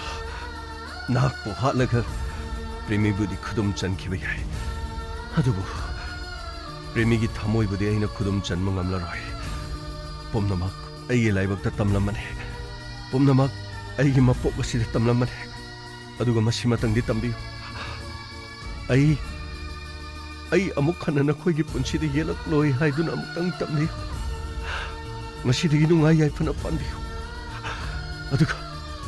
नखोइदा करिगुम्बा फत्तबा थौदोक थोकपा तारबा अइना मतंग चाबदा नखोइगी मतेंग पांगबा ngamba तारगदि अइ मरुप अमा ओइना अइगी इसागी खुदोंग चाबा थीबा नत्तबदा नखोइगिदमक करिगुम्बा मतेंग पांगबा ngamnabadi अइ पोकपगी महि याले खंजगनि हाइना तमबि अइबो लाना लोबिगना अइ मरम ओइदना वफम असिना प्रेमीदसु ओहाबा पिबिगना हौखिबा पुंसिद हौख्रसनु अइगी मपोकता तमलमदि अदुबु ngasi haiba numitsidagi nakhoigi punsida aina amuk khana yelo chakro Raju Naren Yama Suraj putik ka kaidana yumda yongona bana khoina sila Pani Yama Yama Sasilo Yamagi yum yongna ba ekhoi thinjaragi aibu Sir ai mafam adudagi mathang lakpada numit taragani thoini changaga ai yum asida ai hanjarakibani sir adunani sir ai makoina phuchaidana karimta torokte sir hoi makoina aibu pharoi adubu sir makoina pharibadudi aibu khatnabagi damaktani adubu makoina aibudi halakpa natre sir aigi yum su kaidraba makoigi su kaidraba sir yaragadi sir magi maming matha mabu amuk sir khoina thigalaga mabu phabiranu sir aibu hatana amuk thadok piraktuna aigi cha aigi loinabi aigi asonbi imagi dama aibu mukhoina thadok piralibase masidagi hena chauba atop amata leite sir kariguma sir makhoibo amuk phaduna sir na cherak piru matamda sir makhoibo phare nangna haribo afamsina singbo orabadi makhoibu phadrabasu kaisu kaiba leite adubu makhoina toribadudi ain kaiba thaba adubu thamoi sena nangbu kanbiraga makhoina thadoruliba aduga nangna thajaba ngamra amukhana nangbu phajan punsilaga nahakki punsibu loisilaba matungda nahakki loinabi premibu amukhana sakhangdabaduna pukhiba matamda sir ai chingnaba leite haujikso ai chingnaba leite ai bo hat ke harabadi haujikso hatsan adubu sir ai ꯑꯩꯒꯤ ꯂꯣꯏꯅꯕꯤ ꯄ꯭ꯔꯦꯃꯤ ꯅꯨꯡꯁꯤ ꯑꯩꯒꯤ ꯏꯆꯥ ꯑꯩꯒꯤ ꯏꯃꯥ ꯑꯩ ꯃꯈꯣꯏꯕꯨ ꯂꯣꯏꯅ ꯅꯨꯡꯁꯤ ꯄ꯭ꯔꯦꯃꯤ ꯁꯔ ꯍꯥꯏꯔꯤꯕ ꯋꯥꯐꯝꯁꯤ ꯁꯔ ꯋꯥꯐꯝꯁꯤ ꯑꯆꯨꯝꯕꯅꯤ ꯑꯩ 미호야 두가 머리 레이나람 자히 따라 해나 눅시버기 머리 살 아이 ngasi디 ai isa pumba maning tamle apa pun le namba punamak maning tamle aduka ipure banasu ai bo ngakpiri karino pemi ai ni ngakpi ba haiba bu karino haukrabadi haukre hauki ba punsida nangi thengna kiba thaudo wathok punamak to madu nangi madu punama haukraba nakhoi ni thungnarambadi matam adu da dum yarama adubu nakhoi ni gi punsida aina yet boy kiban aidi nakhoi ni mari leine haiba khangti aduga nangi atoppa nungsina ba muga asuna mari leirungana haiba khangti haukraba thaudo wathok sing aduba aina punsindana nangona hoji aina awaba piraga kari togadori yare amohana niksing naragumsi sir please akhoi na lanba leiraba sunga piyo sir aduga masida aibu iral phangningai maram leiraga sir aibu cherak pibiyo sir suras nangona kari so cherak piningai leti fare de nangna haribasi asengba oirabanina akhoi su chanaba tawaki ngasidagi nungai yefana na khoi panbo oiro fani sir yam nungai jere sir adudi sir akhoi leijorge sir krino ne sir handang marak lakpa case phaba yaba mi sing amatta phada bai wani khangdre da karino sir nungsibagi damak da karino as mi hatoga mana mi nupidu munge na mukstauba aduga karino somna kanda no pajina thamoi chongman madagi halo halo chongchan madu da karino hat pangam da bajani as karino sisu berani mina hatke tawradi halo na chongchan ba sisu dum phaba jani as khangdre da karino as pura karino mai ni gangmai sir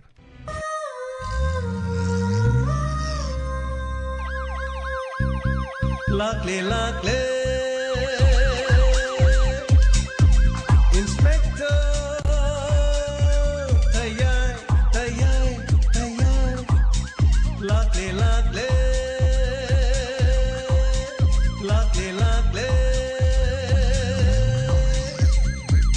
inspector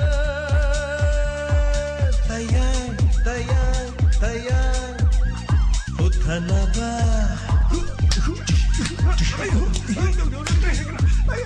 Kanbinaba.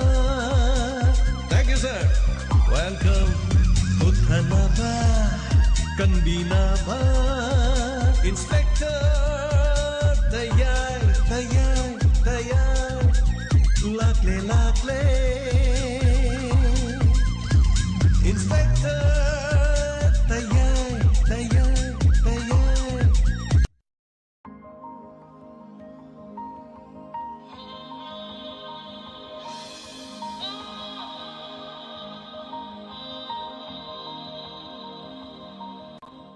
Hanana thagachari ngasigi inspector tayai gi warida mihatpa ama ani suba aroiba tangko part 3 sudre wari sai na part 3 baudi thamge na tawjaramani da ngasagi phaba punma daga magi nupa du gi flashback aitare adu wari nupi du ga mari lena ki me ulakanda part 3 baudi dum yabane adaida loisallage na dum loisalle haitare thank you so much hanana thagachari adaga ngasigi birthday gi yaifa mangol piminasi happy birthday sapam ongbi samadevi wife of el lekhidraba sapam ningthembi singh sapam mayelekai many happy returns of the day nungairaba maponumit asigumasi masing langamdana lakpo oirasunu afaba yaifaba oirasunu lemhoriba punsida masugi machagi kumai yengdana yamna nungaina punsi nungsangna wahong radio diamond tv yengdana nungaina lebiu aidi khoi mari ni haitare mari tongnai haitare aduna hanana thagachari birthday gi haitare aduga asigumba maponu mise masing langamdana pangthokpa oirasunu haidana and thank you so much thagachari hanana aduga Inspector TAYAI sanabang ngam ki de hai tare ngasi pung baro tarak pada nungsibi ba maru mapang sung mayam na aigi birthday singa sini hai tare isu ngasi oire pung baro de oire hai tare yumja kaisa su oire maduga chanare mayam wish yam piri hai tare so many wish phone message de ko aduna mayam wish pirak pada thank you ka khan bada padam han ngre hai tare yam nungai jare thank you so much mayam na ya phamangon pibirak January ki tang kun mapan mayam na ningsing bi maru mapang sing mayam na hai tare samaina I birthday na lauthor ko sahi nipan sure radio da lauthok charak pa aduna TV channel da lauthor ko se aduna tabi ba maru mapang sing mayam loina khangbi ba do hai tare anyway thagachari thank you so much pibirak pa mayam su aduga hanana thagachari ngasi gi wari kamdo bi bage ngasi comment kitang pa jage wari se mayam na khanbiram wari du dagi yam tayona ba wari ma soi oiram ganen khalle aduga wari se yam seng na har ganda loisilak page da wai du da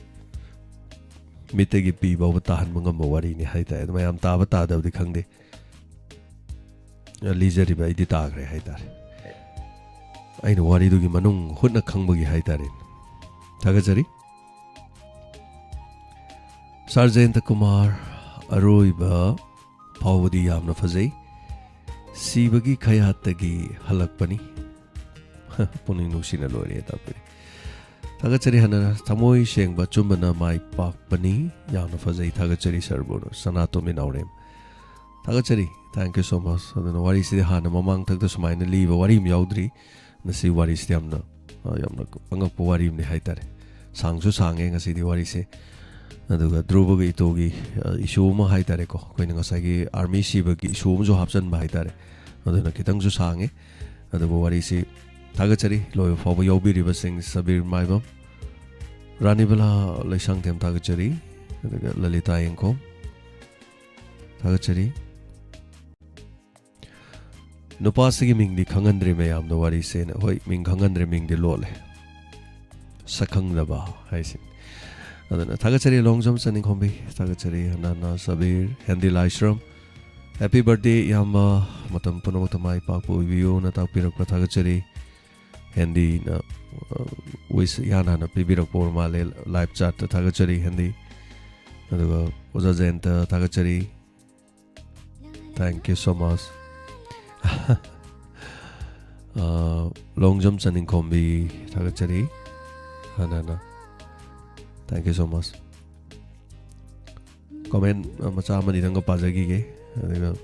wari loisalapagi comment pa bagi sisu pothabni haitare comment pa baje pothabni engondati pothajari ni haitare aduna thank you thagachari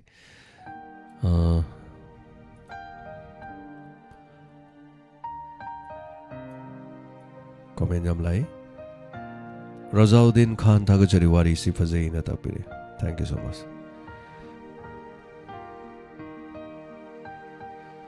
Sanjaramam tombishana wari nuksi aroi beda nuksi bagi damak katorok pan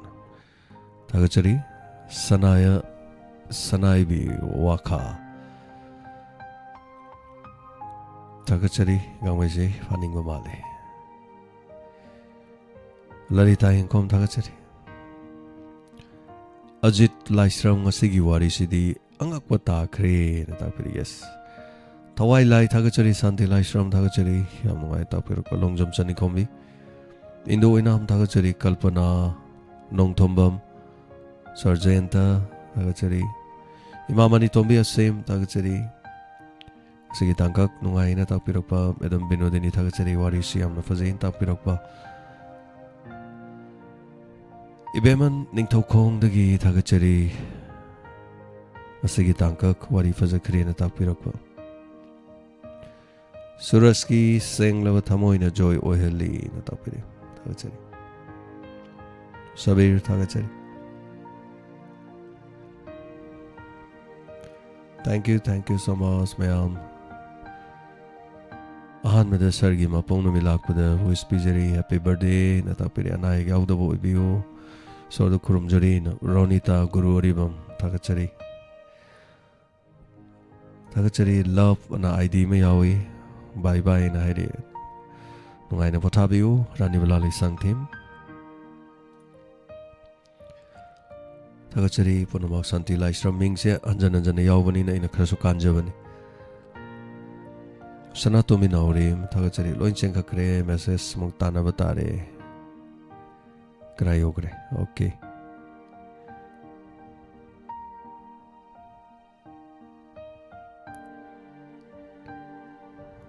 okay fare swaida fare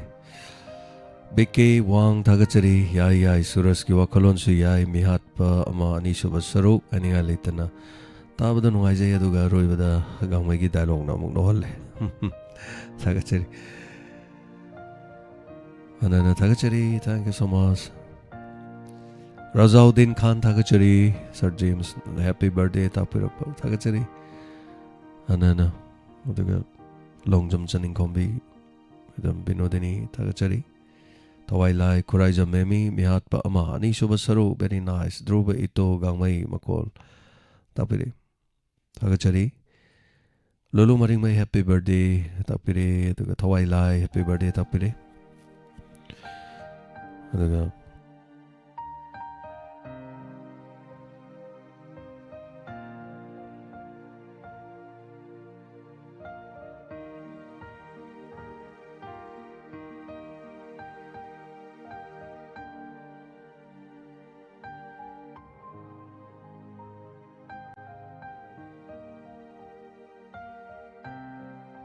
thagachari lalita yangkhong asigi wari yam nungai jai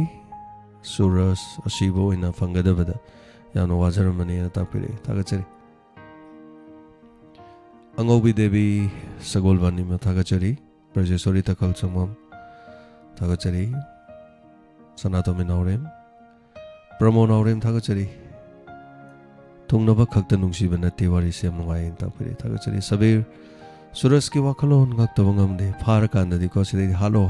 na dum chongjanba khakta nati damai thamoi yam seng na tar